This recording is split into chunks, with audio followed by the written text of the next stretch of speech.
Consumer attention fades fast. So here is how to make sure your brand is mega engaging rather than ignored. Well, that's annoying. So today I want to talk about the concept of ad blindness, aka why you're being ignored. And with the help of this sound,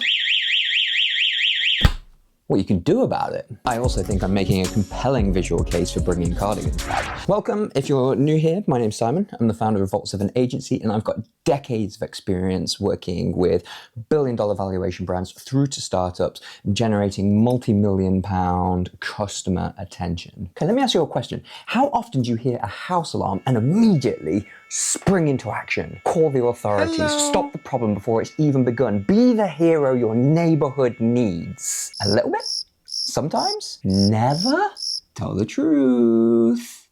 Well, actually, if you're never, you're not alone. Surveys show that almost 90% of us found house alarms annoying and just ignore them altogether. This occurs because the brain starts to recognize that specific stimulus as repetitive and predictable with little to no consequences.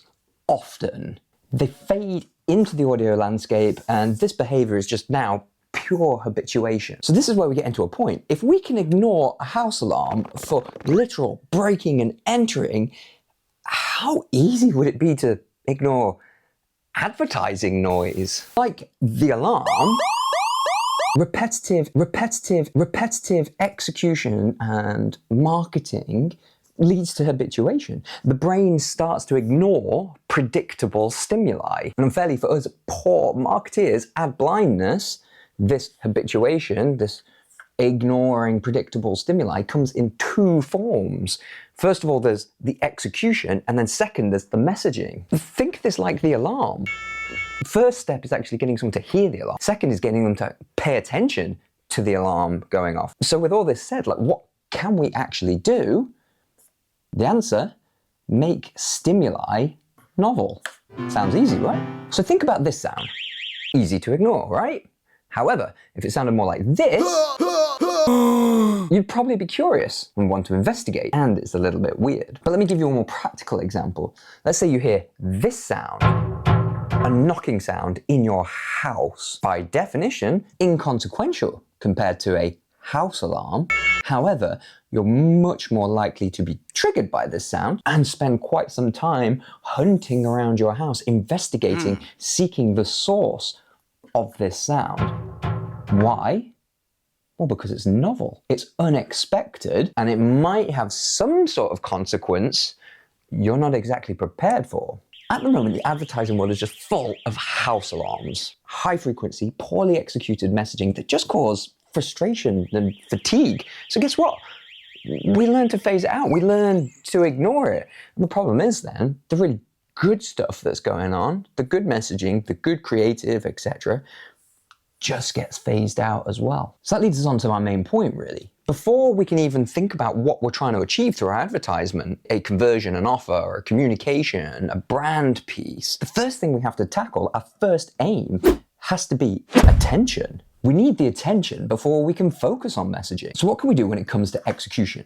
We need to seek novel concepts. It's well covered that digital ads, for all of their plus points, have some of the highest levels of ad blindness we see across any channel. And brands are quickly figuring this out, like luxury fashion brands, people like Louis Vuitton, for example, opening cafes, looking for other types of experiences and ways to meaningfully engage with their consumer in spaces that they're perhaps not expecting, in areas that certainly aren't saturated. And there's plenty of other examples of like physical experiences, branded content being created, distributed. And look, I know it's more expensive, but the attention return is far, far greater than the cheap, saturated channels. So don't be afraid to try new things, new media, new methods, new channels.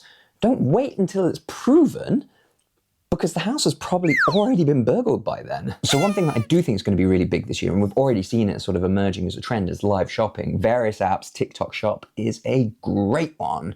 I think that's going to blow up, especially if you're a consumer product. You should absolutely be on that or find a strategy to be on there. I was one of the first to get brands doing live shopping about 7 years ago. It was probably too early, it didn't work so well, but it's certainly having its day now. The next thing that I think is going to have its day while we're talking about it is VR. VR and AI, actually, specifically. I think together we're going to see some real sort of deeply personalized brand experiences created. I'm excited for that. I haven't quite figured out how I think this is going to play out yet, but I will. The other side of things that you can consider is stuff that have been and gone, but then like fashion, come back around.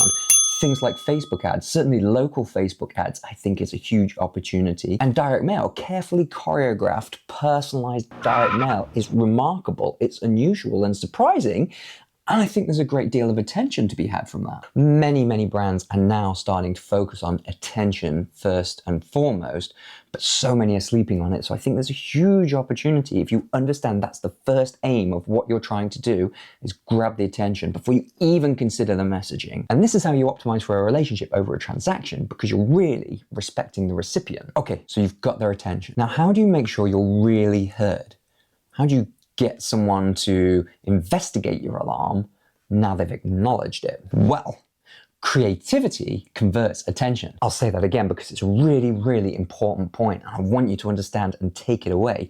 Creativity converts attention. When you have the privilege of consumer attention, creativity will make them consume your message. Now, I'm not guaranteeing it will make them take action, but I'm saying you will at least be heard. And that means then your product, your offering, etc., can really be evaluated by the consumer. They've heard your alarm.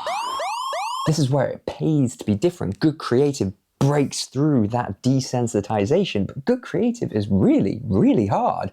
And thank God it is, so that I still have a job. Getting really close to the camera when I want to make a serious point. 90% of people ignore house alarms.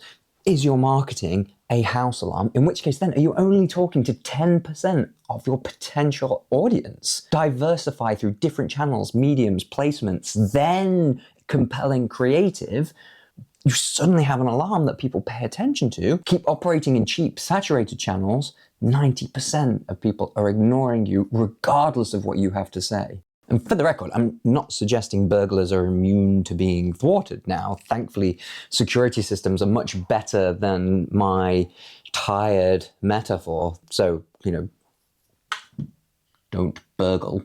Burglary's bad. Do like this video and subscribe though. If you're not a burglar.